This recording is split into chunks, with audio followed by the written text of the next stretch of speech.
নমস্কার, মোহনপুর অনিতা স্কুলের পক্ষ থেকে সকলকে অভিনন্দন। প্রতিদিনের মতো আমি আজকেও তোমাদের সামনে একটা ক্লাস নিয়ে উপস্থিত হলাম, তা হলো আশাপূর্ণা দেবী। আর আমি সবসময় ছাত্রছাত্রীদেরকে কিছু না কিছু জানাতে পছন্দ করি, কেননা আমি মনে করি ছাত্রদেরকে জ্ঞান বিতরণ করলে সেই জ্ঞানের ভান্ডার কখনোই কমে না, সেই জ্ঞানের ভান্ডার দীর্ঘস্থায়ী থাকে এবং সেই জ্ঞানের ভান্ডার আরো পরিপূর্ণ হয়। আর এই ভাবনাকে সামনে রেখে আমি সকলকে জানাতে ইচ্ছা প্রকাশ করি। যাই হোক, আজকে আমাদের ক্লাসটা হলো আশাপূর্ণা দেবী। আজকে আমরা আশাপূর্ণা দেবী সম্পর্কে আলোচনা করব। যারা যারা ট্যাট পরীক্ষা দেবে এবং যারা আশাপূর্ণা দেবী সম্পর্কে জানতে ইচ্ছুক তাদেরকে আমি অবশ্যই বলবো তোমরা অবশ্যই মনোযোগ সহকারে ক্লাসটা শুনবে এবং সেই আশাপূর্ণা দেবী সম্পর্কে জানবার চেষ্টা করবে। শুধু পরীক্ষা একটা নির্দিষ্ট লক্ষ্য মাত্র, কিন্তু আমরা অনেক কিছু জানি না, কেননা অনেক কবিদের সম্পর্কে আমাদের জানা নেই। আমাদের ভারতে জন্মগ্রহণ করেছে, অথচ আমরা তাদের সম্পর্কে জানি না। তাদের সম্পর্কে জানা আমি মনে করি প্রত্যেকেরই কর্তব্য, কারণ পরীক্ষা একটা শুধু সময়ের জন্য, কিন্তু জানাটা হলো দীর্ঘস্থায়ী। তাই আর কথা না বাড়িয়ে আমরা চলে যাচ্ছি ক্লাসের মূল বিষয়ের দিকে। তো আশাপূর্ণা দেবী ছিলেন বিংশ শতকের বাংলা সাহিত্যের বিশেষ উল্লেখযোগ্য নাম ছিল আশাপূর্ণা দেবী। বাঙালির আটপৌর জীবনযাত্রা এবং সাধারণ মেয়েদের জীবনযাত্রা ও মনস্তত্ত্বের সুনিপুণ চিত্র তার লেখার মধ্যে দিয়ে ব্যক্ত হয়েছেন। 1909 খ্রিস্টাব্দে 8 জানুয়ারি কলকাতায় তিনি জন্মগ্রহণ করেন। বাবা হরেন্দ্রনাথ গুপ্ত এবং মা সরলা সুন্দরী দেবী। প্রথাগত শিক্ষা লাভে বঞ্চিত হয়েও মায়ের পড়াশোনার প্রতি অসীম অনুরাগের কারণে তিনি সহজেই ভয় পড়া আয়ত্ত করে নিয়েছিলেন। তারপর থেকেই তার বাড়িতে যত ধরনের বই আসতো সে সবই তিনি পড়ে নিতেন। এভাবেই তার পড়াশোনার পাঠ সম্পূর্ণ হয়েছিল। এই ছিল আশাপূর্ণা দেবীর প্রাথমিক যে পরিচয়, সে প্রাথমিক পরিচয়টা আমি তোমাদের দিলাম। এবার আমি বোর্ডে যা লিখেছি তার সম্পর্কে তোমাদেরকে একটি একটি করে বুঝিয়ে দিচ্ছি, তোমরা অবশ্যই মনোযোগ সহকারে দেখবে। আশাপূর্ণা দেবী ছিলেন বিংশ শতকের একজন লেখক। উনি পেশায় ছিলেন লেখক এবং ঔপন্যাসিক। উনি ছোট গল্প, বড় গল্প লেখক এবং ঔপন্যাসিক হিসেবে উনি বিশেষ পরিচিত ছিলেন। তারপর হলো উনি জন্মগ্রহণ করেছিলেন 1909 খ্রিস্টাব্দে 8 জানুয়ারি। 1909 খ্রিস্টাব্দে 8 জানুয়ারি কলকাতায় পটলডাঙ্গায় তিনি জন্মগ্রহণ করেছিলেন। 1909 খ্রিস্টাব্দে 8 জানুয়ারি কলকাতার পটলডাঙ্গায় তিনি জন্মগ্রহণ করেছিলেন। ওনার পিতার নাম ছিল হরেন্দ্রনাথ গুপ্ত, মাতা ছিলেন সরলা সুন্দরী দেবী। ওনার পিতার নাম হরেন্দ্রনাথ গুপ্ত, মাতা সরলা সুন্দরী দেবী। উনি কলকাতার মাতুলালয়ে জন্মগ্রহণ করেছিলেন। ওনার মৃত্যু হয়েছিল 1995 খ্রিস্টাব্দে 12 অথবা কোনো জায়গায় 13 জুলাই দেওয়া আছে। উনি মৃত্যুবরণ করেছিলেন 1995 খ্রিস্টাব্দে 12 অথবা 13 জুলাই। ওনার পেশা ছিল উনি একজন লেখক এবং ঔপন্যাসিক হিসাবেই উনি বিশেষ পরিচিত ছিলেন। আশাপূর্ণা দেবী একজন লেখক এবং একজন কি হিসাবে পরিচিত ছিলেন? ঔপন্যাসিক হিসাবে বিশেষ পরিচিত ছিলেন। ওনার আদিনিবাস ছিল হুগলি জেলার বেগমপুরে। তারপর আমি বলছি ওনার সম্পর্কে। আশাপূর্ণা দেবীর প্রথম রচনা বা প্রথম কবিতা বাইরের ডাক শিশু সাথী পত্রিকায় প্রকাশিত হয়েছিল 1922 খ্রিস্টাব্দে। আশাপূর্ণা দেবীর প্রথম রচনা বা প্রথম কবিতা হিসাবে যেটা পরিচিত সেটা ছিল কি? বাইরের ডাক। সেটা শিশু সাথী পত্রিকায় প্রকাশিত হয়েছিল 1922 খ্রিস্টাব্দে। 14 বছর বয়সেই বাইরের ডাক রচনাটি তিনি লিখেছিলেন। 14 বছর বয়সেই তিনি বাইরের ডাক রচনাটি লিখেছিলেন। তারপর স্নেহ কবিতা তিনি 15 বছর বয়সে স্নেহ কবিতা হিসেবে কুখা কুকু পত্রিকায় প্রকাশিত হয়েছিল। স্নেহ কবিতাটা কুখা কুকু পত্রিকায় প্রকাশিত হয়েছিল। সেটা 15 বছর বয়সে তিনি লিখেছিলেন। উনি বড়দের জন্য লেখা প্রথম গল্প পত্নী ও পেয়সী, সেটা 1936 খ্রিস্টাব্দে প্রকাশিত হয়েছিল। আশাপূর্ণা দেবীর প্রথম প্রকাশিত বই ছিল ছোট ঠাকুরদার কাশী যাত্রা, যেটা ছোটদের জন্য লেখা হয়েছিল। 1938 খ্রিস্টাব্দে সেটা প্রকাশিত হয়েছিল। আশাপূর্ণা দেবীর প্রথম প্রকাশিত বই ছোট ঠাকুরদার কাশী যাত্রা, সেটা ছোটদের জন্য লেখা হয়েছিল। 1938 খ্রিস্টাব্দে সেটা প্রকাশিত হয়েছিল। উনি বড়দের জন্য প্রথম প্রকাশিত গল্প সংকলন ছিল জল আর আগুন। 1940 খ্রিস্টাব্দে সেটা প্রকাশিত হয়েছিল। উনি বড়দের জন্য লিখেছিলেন প্রথম প্রকাশিত গল্প সংকলন, সেটা জল আর আগুন, সেটা 1940 খ্রিস্টাব্দে প্রকাশিত হয়েছিল। তাছাড়া প্রথম বড়দের জন্য উপন্যাস লিখেছিলেন প্রেম ও প্রয়োজন। 1944 খ্রিস্টাব্দে সেটা প্রকাশিত হয়েছিল। প্রথম বড়দের জন্য লিখেছিলেন প্রেম ও প্রয়োজন। 1944 খ্রিস্টাব্দে সেটা প্রকাশিত হয়েছিল। তারপর বকুল কথা রচনা করেছেন অনামিকা দেবী নামে। তিনি বকুল কথা রচনা করেছিলেন অনামিকা দেবী নামে। তারপর হলো যৌথ পরিবারের জীবন কাহিনী নিয়ে তিনি লিখেছিলেন মৃত্যুর বাড়ি। যৌথ পরিবারের জীবন কাহিনী নিয়ে লিখেছিলেন তিনি মৃত্যুর বাড়ি। বিবাহ বিচ্ছেদের কাহিনী নিয়ে তিনি লিখেছিলেন ছাড়পত্র। বিবাহ বিচ্ছেদের কাহিনী নিয়ে তিনি একটা উপন্যাস লিখেছিলেন, সেটা হলো ছাড়পত্র।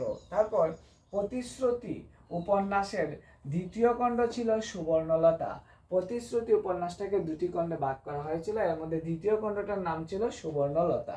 শ্রেষ্ঠ গল্প ছিন্নমস্তা, ওনার যে শ্রেষ্ঠ গল্প সেটা ছিন্নমস্তা ছিল এবং সেটা আনন্দবাজার পত্রিকায় প্রকাশিত হয়েছিল। ওনার শ্রেষ্ঠ গল্প ছিল ছিন্নমস্তা এবং সেটা আনন্দবাজার পত্রিকায় প্রকাশিত হয়েছিল। সম্পাদক রাজকুমার চক্রবর্তীর অনুরোধে তিনি নিয়মিত লিখতে শুরু করেছিলেন। সম্পাদক রাজকুমার চক্রবর্তীর অনুরোধে তিনি নিয়মিত লেখা শুরু করে দিয়েছিলেন।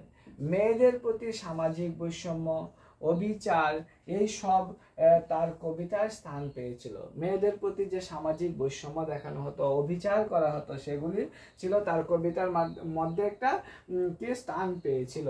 তার লেখা ট্রিলজি প্রথম প্রতিশ্রুতি, সুবর্ণলতা, বকুলতা এবং নারীদের অধিকার বলে, মানে নারীদের অধিকার হিসাবে, অর্থাৎ নারীদের অধিকার কিভাবে আদায় করতে হয়, নারীদের কি লড়াই, সেই নিয়ে তার লেখা ছিল।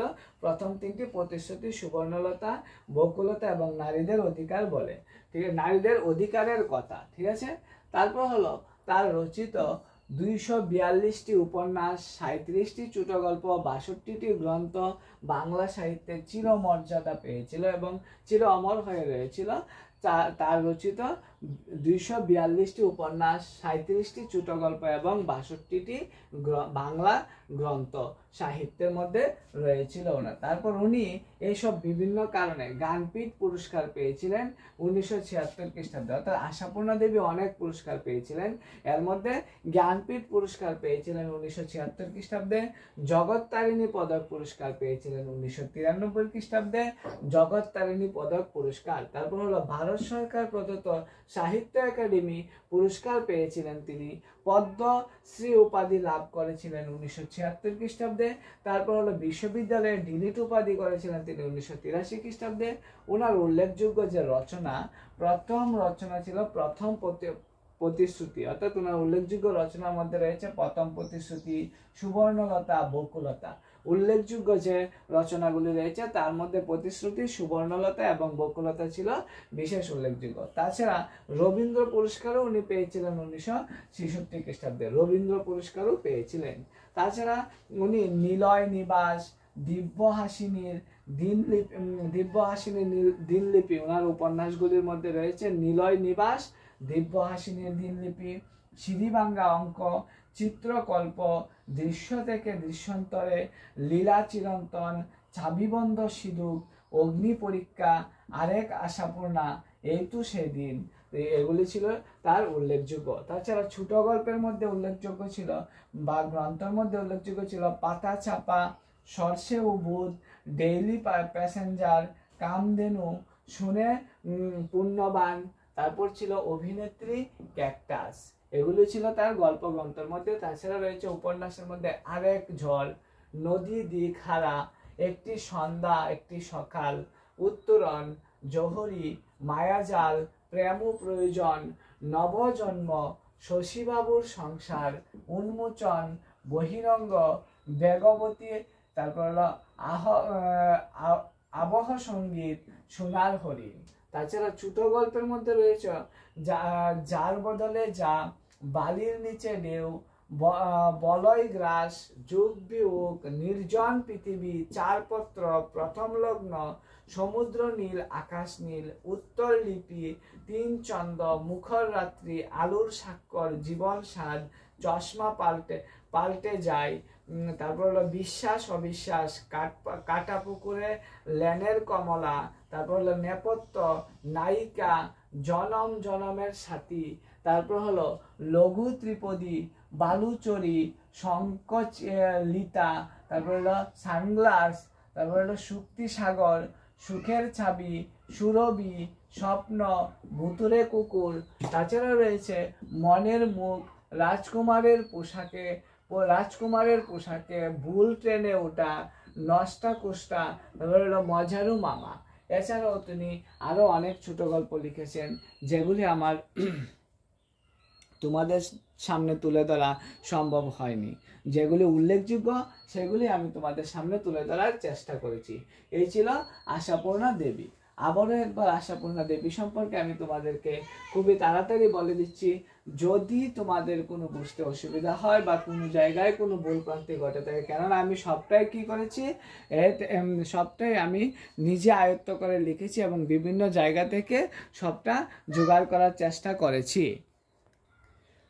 আবারও একবার বলছি প্রথম থেকে। আশাপূর্ণা দেবী উনি জন্মগ্রহণ করেছিলেন 1909 খ্রিস্টাব্দে 8 জানুয়ারি। উনি জন্মগ্রহণ করেছিলেন 1909 খ্রিস্টাব্দে 8 জানুয়ারি কলকাতায় মাতুলালয়ে, এবং সেটাকে বলা হয় পটল ডাঙ্গায়। পিতা হরেন্দ্রনাথ গুপ্ত, মাতা সরলা সুন্দরী দেবী। আশাপূর্ণা দেবীর পিতার নাম ছিল হরেন্দ্রনাথ গুপ্ত এবং মাতা ছিলেন সরলা সুন্দরী দেবী। উনি বিংশ শতকের কবি। মৃত্যুবরণ করেছিলেন 1995 খ্রিস্টাব্দে 12 অথবা 13 জুলাই। যে জায়গায় যেটা দেওয়া ছিল 12 অথবা 13 জুলাই। ওনার আদি নিবাস ছিল হুগলি জেলার বেগমপুরে। পেশা ছিল লেখক এবং উপন্যাসিক। উনি একজন লেখক এবং উপন্যাসিক ছিলেন। আশাপূর্ণা দেবীর প্রথম রচনা বা কবিতা বাইরের ডাক, সেটা শিশু সাথী পত্রিকায় প্রকাশিত হয়েছিল 1922 খ্রিস্টাব্দে।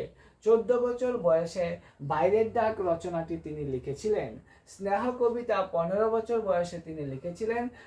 স্নেহ কবিতাটা কুখা পত্রিকায় সেটা প্রকাশিত হয়েছিল।